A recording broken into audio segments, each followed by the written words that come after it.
Shalom saudara-saudara yang dikasihi Tuhan, selamat pagi dan selamat bertemu kembali dalam program Firman Menyapa HKBP Petojo. Kiranya kita semua dalam sukacita yang dari Tuhan, amin. Marilah sebelum kita mendengarkan firman Tuhan, kita terlebih dahulu berdoa.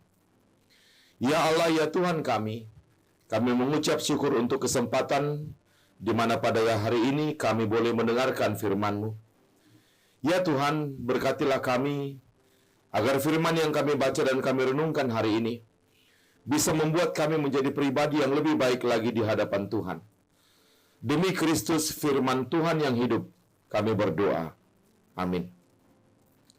Firman Tuhan bagi kita hari ini diambil dari Kejadian pasal yang kedua ayat yang ketiga. Demikian firman Tuhan. Lalu Allah memberkati hari ketujuh itu dan menguduskannya.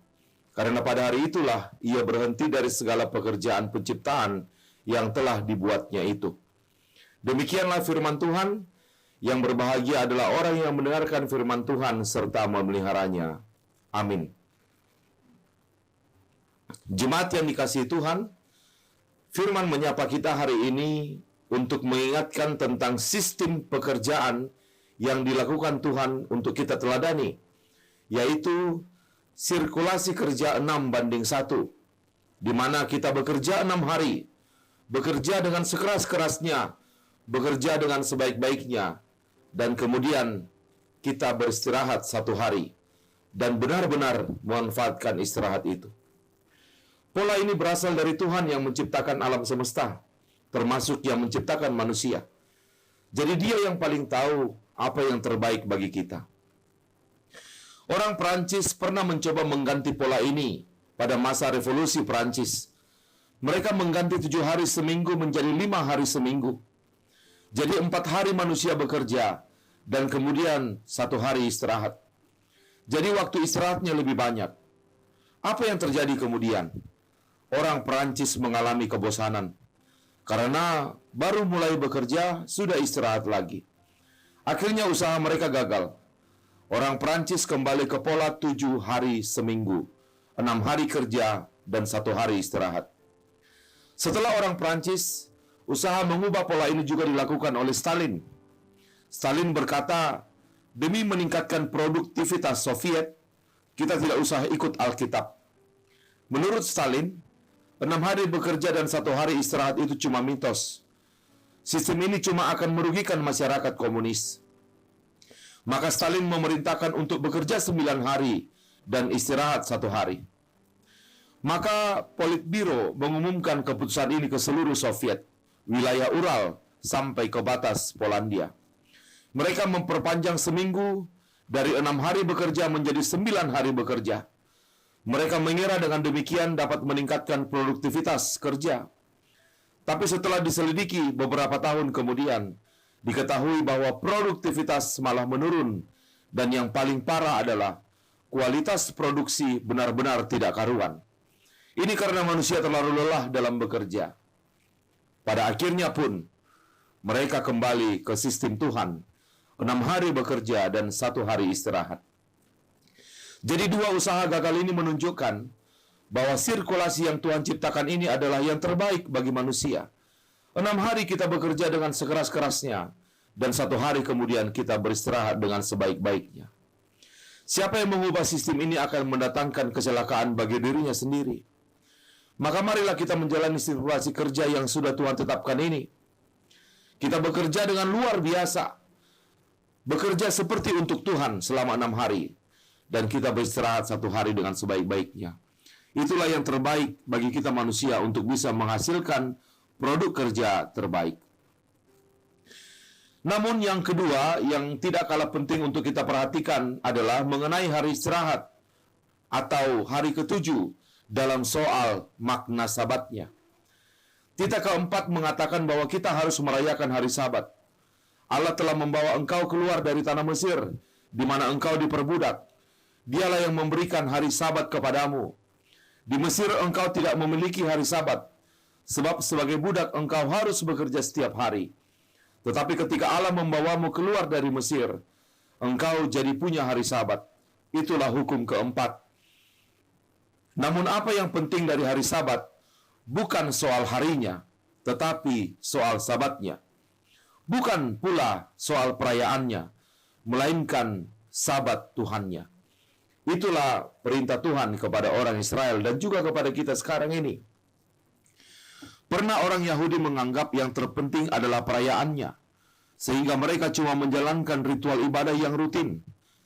Tapi mereka lupa memaknai Sabat Tuhan. Maka Tuhan marah kepada mereka. Tuhan berkata di Yesaya 1 ayat 13-14, "Aku benci melihatmu memelihara hari Sabat." Apakah di sini Tuhan pelin-pelan? Sebenarnya Tuhan tidak pelin-pelan. Jangan kita berpikir bahwa Tuhan pelin-pelan.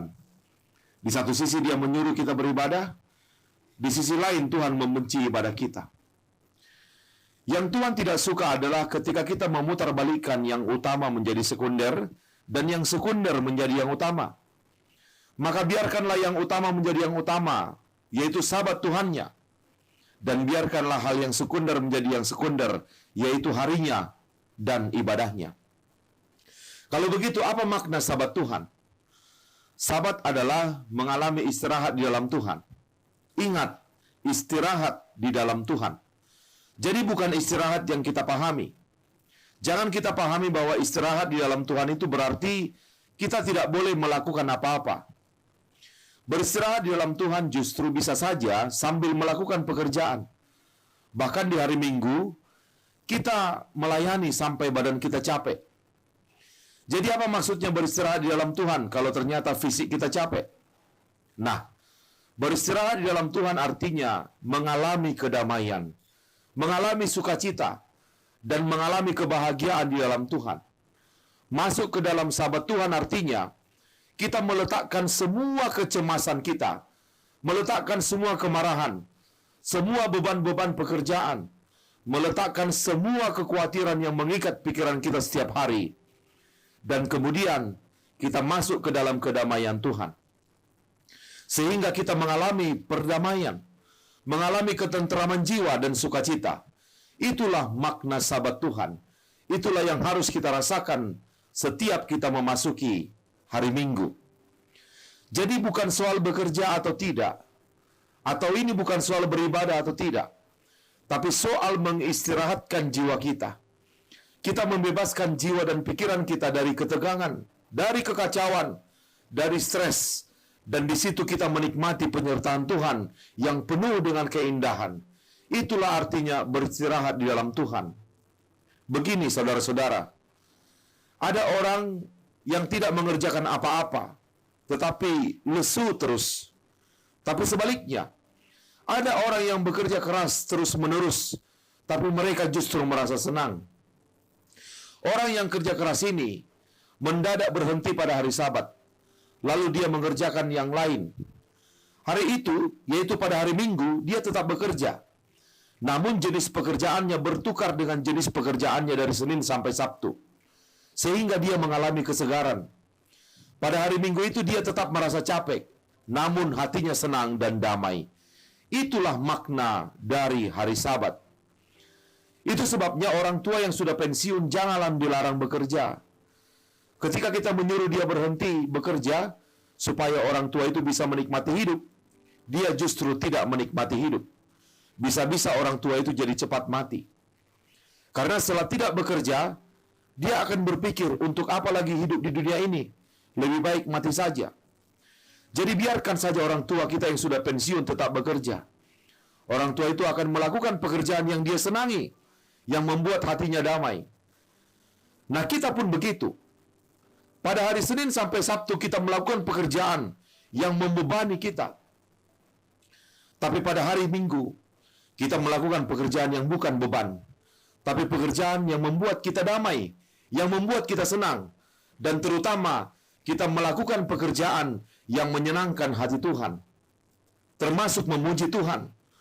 Contohnya kemudian kita bertemu keluarga, dan seterusnya kita melayani orang lain pada hari Minggu itu. Tubuh kita mungkin tetap letih, namun jiwa kita segar, damai, dan senang.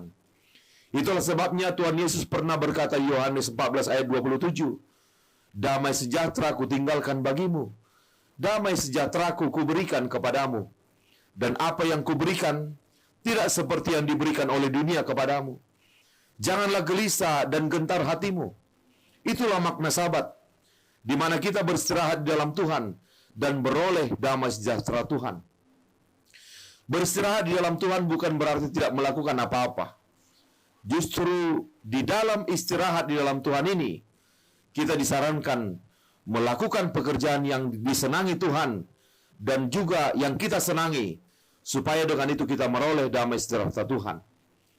Jadi mari kita ingat baik-baik, merayakan Sabat bukan hanya merayakan hari Sabatnya, tapi yang terpenting adalah menerima Sabat dari Tuhan, yaitu damai sejahtera Tuhan. Nikmatilah damai sejahtera Tuhan setiap hari ketujuh atau setiap hari Minggu, melalui ibadah kita dan melalui segala pekerjaan baik yang kita senangi, yang kita lakukan untuk menyenangkan Tuhan dan menenangkan sesama kita. Dan kiranya Tuhan menguatkan kita untuk melakukan perintahnya. Amin. Mari kita berdoa. Terima kasih Bapa untuk firman yang mengingatkan kami tentang sirkulasi kerja 6 hari dan istirahat 1 hari.